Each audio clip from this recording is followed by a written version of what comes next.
The human ship Pioneer 1 landed carefully on the red sands of Brixton 4. Adam Cole, a young engineer, stepped onto the planet's surface. The air was thin, the wind dry, and the sky glowed with two suns that made the landscape shimmer. He looked at the horizon, feeling a strange mix of excitement and worry. The team had been sent here to survey the planet for potential human settlements. It was supposed to be a routine mission, simple and safe. Adam wished it could stay that way. "Adam, check the sensors over there," called Laura Kane, the acting commander. She was calm, steady, and trusted by everyone on the team. Her voice cut through the wind like a knife. Adam nodded. He moved toward a small hill and adjusted the scanning device. The machine hummed softly, sending signals into the ground. He frowned. The readings were unusual. Energy spikes, something unfamiliar. He tapped on the device. "This doesn't look natural," he said. "Natural or not, we'll document it," Laura said. "Just make sure nothing comes out of it while you're busy." Adam laughed nervously. "Don't jinx it." Nearby, Ryan Bishop, the security officer, walked in a wide circle around them, his blaster ready. The wind pushed dust into his eyes, but he did not flinch. He did not trust this quiet. Something about the planet felt off, though he could not name it. Suddenly, the sky darkened. Adam looked up and froze. Shadows moved across the twin suns. Huge ships, tall and silver, descended slowly from the clouds. They were massive, far larger than anything humans had built. Adam's stomach twisted. What are those?" he whispered. "They're not friendly," Ryan said without turning. His hand tightened on the blaster. The ships landed silently. Panels shifted and opened. From them, figures began to emerge. The tallest among them moved first. She was taller than any human, her skin shimmering silver, her eyes glowing faintly with pale blue light. Her presence alone made the human team stumble back a step. Adam's heart raced. The Queen had arrived. "I am Lirasha," the alien spoke, her voice musical but firm. The humans felt it resonate deep in their chests. Adam swallowed. Why me?" he asked. "You carry a gift," Lirasha said. "A gift my empire needs to survive. You can join me willingly, or your world can be mine. Decide quickly." The words hit Adam like a hammer. Join her? Or the planet would be taken. He looked at his friends. Laura's eyes widened. Ryan raised his blaster slightly, but Lirasha's hand stayed calm. There was no threat from her hand, but the weight of her words pressed down like a mountain. Adam clenched his fists. I need time," he said, trying to sound stronger than he felt. "You have one cycle," Lirasha said. "After that, I act. Do not delay." Her words floated in the air as she turned and walked back to her ship. Her soldiers followed without question, their eyes sharp and unblinking. The humans watched, hearts pounding. Adam's friends gathered around him. Laura placed a hand on his shoulder. "Adam, you need to stay calm. Think this through. We cannot fight them yet," she said softly. Ryan shook his head. "Stay calm? She just threatened to take the planet. We need defenses. Now." Adam nodded, but his mind was elsewhere. Why him? Why did she choose him? His life until now had been simple. He worked with machines, solved problems, and repaired equipment. He was not special, but somehow, the Queen believed he was. That night, Adam sat in the small human base, staring at the red horizon. The twin suns were low, casting long shadows over the sand. He thought about Lirasha, the alien queen who could destroy everything they had built. He thought about the choice she offered. If he agreed, he would be joining an alien empire, leaving his people behind. If he refused, she might destroy the planet and everyone he cared for. He could not sleep. He walked to the edge of the base and looked at the stars. Humans had always fought to survive, even on harsh worlds. Could he survive this? Could he protect the planet and his friends? The next morning, the Queen returned. She appeared without warning, standing at the base's perimeter. Adam froze. Her presence was stronger than any storm. She looked at him and spoke, her voice calm. "Adam Cole, your time is running short. I have waited. Now, you must choose." Adam straightened. I cannot choose like that. I am not your property. This planet is not yours to claim." Lirasha's eyes widened slightly. Few humans had ever spoken to her like that. Most fell silent, trembling, or begged. But Adam was calm, his gaze steady. He did not fear her. For a moment, she studied him, curious. "You are bold, foolish, but bold," she said. "Do you understand the consequences?" Adam nodded. "I do. But humans do not give up their freedom. If you want help, you must ask, not demand." A silence fell over the red sands. Even the wind seemed to pause. Lirasha's soldiers shifted nervously. No one had ever refused the Queen. Then, slowly, Lirasha smiled faintly. It was almost human. "You are different," she said. "I like that." Adam did not relax. He kept his focus. "We can talk. We can find a way to help each other without threats." For the first time, Lirasha felt uncertainty. Humans were unpredictable, even fragile ones like Adam Cole. Yet there was something in him that challenged her. Something she had not expected. Over the next few days, the humans prepared. Ryan strengthened their defenses, building barriers and setting sensors. Laura tried to open communication with the Queen's ships, hoping to negotiate. Adam spent hours studying the Queen's patterns, trying to find a way to reason with her. And each day, Lirasha observed him. She expected fear, but found determination. She expected submission, but found defiance. Her curiosity grew. Adam realized that whatever happened next, he could not stand alone. He needed his team, but more importantly, he needed his courage. The Queen had given him a choice. He would not let her break him, and he would not let her take the planet without a fight. The day came when Lirasha descended once more. She stepped from her ship, taller and brighter than before. Her eyes locked on Adam. "I will wait one more cycle," she said. "Decide, Adam Cole. Join me willingly, or your world falls." Adam looked around at his friends, at the red sands, at the small base that had become their home. He felt fear, yes, but also a fire inside him. Humans survived not because they were the strongest, but because they refused to give up. "I will not join you," he said, voice steady. "And, if you want this planet, you will have to earn it. Not take it by force." Lirasha studied him again. Her eyes were unreadable. Adam did not know what that path would be. But he knew one thing for certain. Humans had never backed down. And he would not start now. As the sun set behind the jagged mountains, Adam stood tall, ready for the challenge. The alien Queen had offered an impossible choice. But humans had a way of turning impossible into survival. And survival, Adam knew, was only the beginning. The morning after Adam's confrontation with the Queen, Brixton 4 felt quieter than usual. The twin suns rose slowly, casting a soft red glow across the desert sands.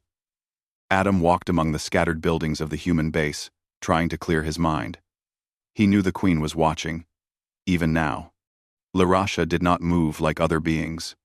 Her presence stretched far beyond her body. It was as if her eyes were always on him, observing, measuring, waiting. Laura Kane approached him, her steps firm but calm. "Adam, we need a plan," she said. "We can't just wait for her to act. She is dangerous, and she is not like anyone we have faced before." Adam nodded, I know, Laura. But fighting her now would be suicide. We need to understand her first. If I can talk to her, maybe we can find a way to protect the planet without a battle. Ryan Bishop came from the perimeter, his scanner in hand. She just gave you an ultimatum. The rest of her empire will not take kindly to hesitation. Adam ran a hand through his hair. I'm not naive. I know. But humans survive by thinking, by finding ways others don't see. We can't just react. We have to plan. The human team spent the next few hours analyzing the Queen's ships. They were sleek, silver, and unlike anything human engineers had ever seen. Energy fields surrounded them, shimmering faintly, and the weapons seemed capable of destroying mountains. Adam studied the designs carefully. Even if they could not reverse engineer them, he could understand how they worked. Knowledge, he knew, could become power. By mid-afternoon, the Queen's flagship landed near the base. The ground shook as her ship settled on the sand. Adam felt the tremor in his chest, but he did not move back. Laura and Ryan flanked him, ready if something happened. Lirasha stepped out of her ship, calm and elegant. Her silver skin reflected the red light of the suns. She looked at Adam, her expression unreadable. Adam Cole, she said, your refusal has been noted. I am curious how far your defiance will go. Adam held his ground. I am human. Humans do not give up their freedom. You can try to understand it, or you can try to break it. I do not fear either choice. But this planet, my people, they will not bow to threats. The Queen's eyes flickered, almost like a pause in her thoughts. She had never met anyone who spoke to her this way. Most beings, even the Violari, obeyed her instantly. She expected fear, submission, or bargaining. Adam gave her none of these. You are bold, she said. But boldness is not enough. Do you even understand why I have chosen you? Adam shook his head. Not yet. I only know that you want something in me. I don't know why, and I don't trust that it is good for my people. Lirasha studied him. You carry a pattern, a sequence that my empire has sought for centuries. It is rare, almost extinct. It can heal my line, stabilize what we cannot fix ourselves. Without it, my empire will weaken and fall. Adam frowned. And you think that makes me yours? She did not answer immediately. Her gaze swept across the horizon. Then, back to him. It does not matter what I think. It matters what I can claim. And the easiest path is to take you willingly. Or take your planet. By force. Choose. That. Adam felt a flicker of anger. The Queen treated life as a resource, people as tools. But he reminded himself of the truth humans lived by. Even against impossible odds, humans never gave up. I will not be taken, he said. And this planet will not be yours without a fight that respects us. The Queen's expression hardened for a moment. Then she turned and gestured to her soldiers. They spread across the sands, careful but threatening. Adam noticed the patterns of their movement. They were precise, coordinated, but not without weakness. Over the next few days, Adam tried to learn more about Lirasha. He asked questions, watched her habits, and observed her soldiers. She would speak, but only when it served her. She was intelligent, patient, and proud. But in her eyes, Adam saw something humans rarely saw in the Violari: curiosity. Adam also learned about the Violari Empire. They had fought wars across galaxies, conquering planets and species with skill and discipline. But centuries of war had weakened their line, and that was why Lirasha sought him. He realized he had something they needed, something humans often did without knowing it. Adaptability. Humans could survive, improvise, and think in ways the Violari never expected. Back at the base, Ryan trained the human team. "We have to be ready," he said. "If she chooses force, we cannot just hide. We have to fight smart, not just hard." Laura looked at Adam. "We rely on you. You understand them better than anyone here. Find a way to keep them from destroying us. Please." Adam nodded, though the weight of responsibility pressed down on him. He did not fear death, but he feared failure. Humans had always been survivors, but this challenge was unlike any they had faced. One evening, Adam walked toward the edge of the desert alone. The twin suns were low, painting the sky in red and orange. He thought about Lirasha. She was powerful, terrifying, but also fascinating. Humans rarely met beings like her. Most humans would hide or obey. He had chosen neither. Suddenly, a small drone from the Queen's ship hovered near him. A voice spoke, clear and calm. "Adam Cole, your defiance is unusual. Most humans accept their limits. Do you truly believe you can survive against us?" Adam did not flinch. "I survive because I think, because I do not follow what others tell me blindly, and I do not accept threats as decisions. If you want something, you must ask, not demand." The drone paused, then disappeared. Adam knew. The Queen had sent it to measure his response. He had held firm. Over the next few cycles, Lirasha visited the base more often. Adam noticed she began to change. She listened, observed, and sometimes asked questions that seemed simple but carried depth. She wanted to understand humans not just as subjects, but as beings. Adam realized that humans were different because of this. Even under threat, they could reason, improvise, and inspire respect. He remembered his childhood stories, where humans survived impossible worlds, wars, and disasters. That spirit, that fire, was what the Queen did not understand.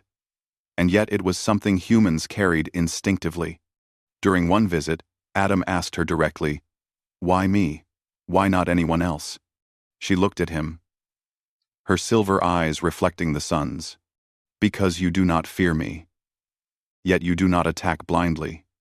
Most beings bow or fight without thought. You think. And thinking can change outcomes." Adam smiled faintly. "Thinking is all humans have sometimes. We're not the strongest. But we survive. Because we adapt. We learn. And we refuse to give up." For the first time, the Queen seemed to hesitate. Her soldiers, observing from the edges, were uneasy. She had never faced someone who refused her in words and in presence. Adam's courage was unusual, unpredictable. Meanwhile, back at the base, the team prepared quietly. They built barriers, set sensors, and trained in stealth tactics. Humans were weaker in raw power. But they could turn the environment, their minds, and improvisation into weapons. Adam worked with them, teaching what he learned from observing the Queen's ships and soldiers. One day, a storm swept across the desert. Red dust filled the air, and visibility dropped. Adam and Ryan walked along the perimeter, checking defenses. Adam spoke softly. "If she attacks during a storm, she will think humans are unprepared. But humans are always ready, even when it looks like chaos." Ryan grunted. "I hope your theory works." Adam nodded. "It will. We survive because we think, we adapt, and we never give up." She has yet to learn that. By the end of the storm, the human team felt more confident. They realized that while Lirasha had power, humans had something she did not: ingenuity, courage, and unpredictability. Adam was beginning to understand that his defiance did not just protect him, it inspired others. The Queen continued to watch him, quietly, almost with fascination. Each time she returned, she noticed a new pattern, a new choice. Adam was small compared to her empire, but he moved with a mind that was impossible to anticipate. That made him dangerous in a way that brute force could never match. Adam began to see the path ahead clearly. He could not allow the Queen to take the planet, but he could not fight her alone. He had to teach her that humans were not possessions, that cooperation, respect, and choice mattered, and he had to do it before her patience ran out. As the sun set again, Adam stood at the edge of the base. The red horizon stretched endlessly before him. The alien Queen had given him a choice, but humans had a way of making impossible choices work in their favor. He took a deep breath, feeling the weight of the coming days. He did not fear what was next. He feared only failure. And humans did not fail easily. He turned back toward the base, ready to continue the fight not with weapons alone, but with courage, wit, and determination. The Queen had underestimated humans, and that would be her first mistake. The next cycle, Adam received an unexpected invitation. A small ship from the Queen's flagship hovered near the human base. Lirasha herself appeared, her silver eyes calm but serious. "Adam Cole," she said, "come with me. I want you to see my empire. I wish to understand you more, and perhaps you will understand me." Adam hesitated for only a moment. Laura placed a hand on his shoulder. "Be careful, Adam. We don't know what she plans." "I know," Adam replied, "but if I can learn more, maybe I can find a way to protect the planet without bloodshed." He boarded the ship. The interior was vast, unlike any human design. Smooth silver walls reflected faint light, and strange machines hummed quietly. Adam's steps echoed softly as he followed the Queen. "You will see our people, our cities, our technology," Lirasha said. "But remember, human, you are here by choice. Do not forget that." Adam nodded. "I will not forget. I am here to understand. Nothing else." The ship moved silently, faster than anything human engines could achieve. Outside the windows, Brixton 4 shrank into the distance. Adam felt a mixture of awe and unease. The Queen's empire stretched across space, and humans were small in comparison. Yet humans had survived worse odds. He reminded himself of that. Lirasha led him to a room with a wide view of her capital world. Cities glimmered like silver stars, towers rising high and strong. Ships flew in precise patterns above, moving as if parts of one great organism. Adam noticed the order and perfection, but also something else. A lack of warmth, a lack of chaos that humans thrived on. "You have built a great empire," he said quietly. "It is impressive." Lirasha studied him. "Humans think of beauty differently. We measure perfection. We build for power and longevity. We do not need emotion to succeed. But you measure differently. You see value in freedom, in choice." Adam shrugged. "Humans survive because we adapt. We make mistakes, learn from them, and find ways to survive where others fail. We are small, but we are not weak." The Queen's eyes narrowed slightly. "You speak boldly. Your kind is unusual. Most beings would cower in my presence." "I have no reason to cower," Adam replied. "I want to survive, but I will not betray my people to do it." Lirasha studied him for a long time. Her empire had never produced anyone like him. Humans were unpredictable, clever, and brave in ways that machines and soldiers could not match. She felt an unfamiliar stir of respect and frustration. Respect because he was unlike anyone she had encountered. Frustration because he challenged everything she believed about control and power. Over the next few hours, she showed him parts of her empire.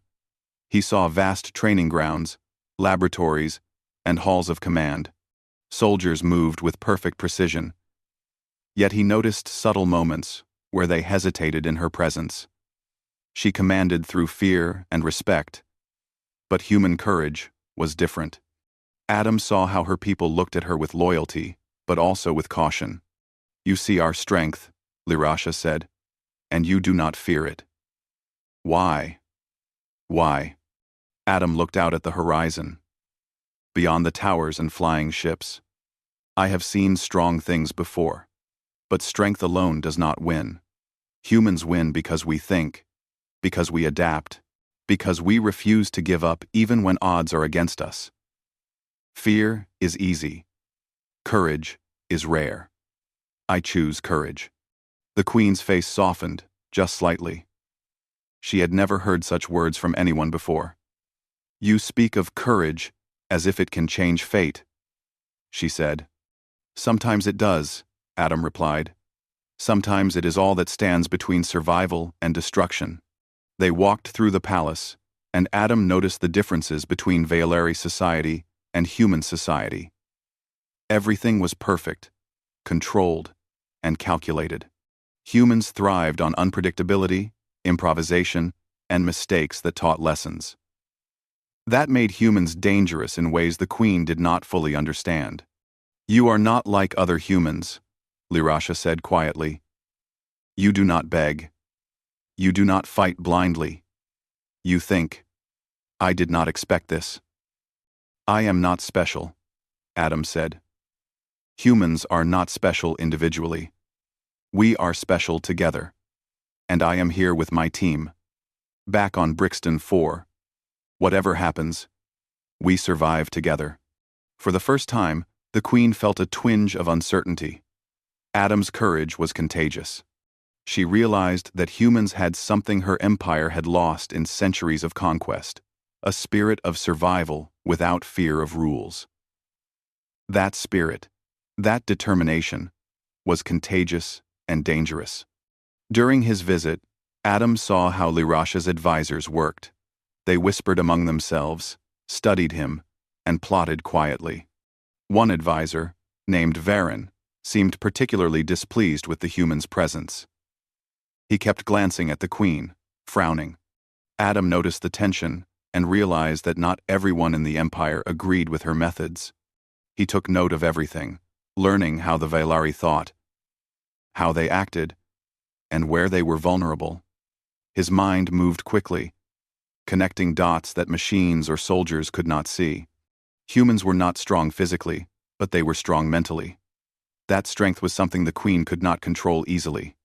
At one point, Varen approached. "Adam Cole," he said, "you do not belong here. Your kind is weak, and your defiance is dangerous. The Queen should not waste time on you." Adam met his gaze steadily. "I am here because she invited me. And I am here because humans survive.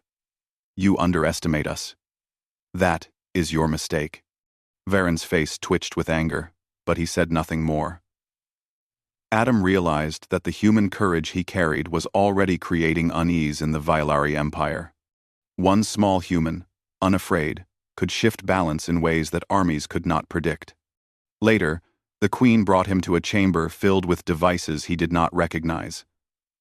They glowed faintly, showing patterns that moved like living things. "These are the tools of my empire," she said. "We measure life, control resources, manage outcomes. Humans are not precise, not predictable, and yet, you survive. Why?" Adam thought for a moment. "Because humans learn. We adapt. We improvise. We make mistakes and fix them. Machines and soldiers can follow rules perfectly. But humans survive because we do what is necessary, not what is expected." The Queen did not answer immediately. She was silent for a long time, and Adam realized she was thinking deeply. He had spoken truth, simple truth, that her empire had never acknowledged. Humans were small, fragile, yet powerful in ways she could not measure. By the end of the day, Adam returned to the small ship that would take him back to Brixton 4.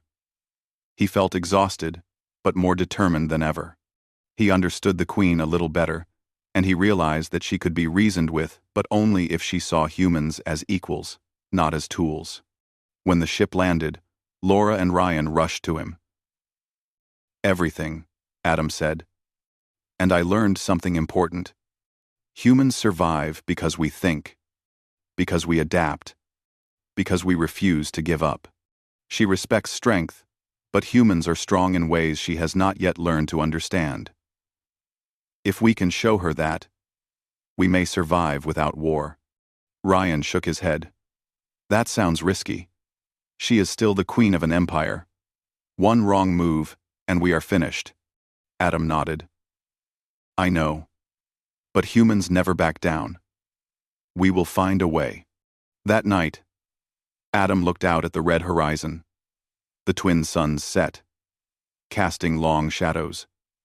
He thought about the Queen, about her empire, and about the choices that lay ahead. Humans were small in the universe, but they carried something greater than technology or armies. Courage, ingenuity, and the will to survive. He knew that the days ahead would be dangerous. Varen and others in the Queen's court would plot against him. The Queen herself might decide humans were too unpredictable. But Adam felt a quiet fire inside him. He would survive. He would protect his people. And he would show the Queen that humans could not be owned or broken. As the stars began to appear, Adam whispered to himself, "Humans survive. We always survive." And for the first time, he felt that perhaps the Queen, the mighty Larasha, had begun to see it too.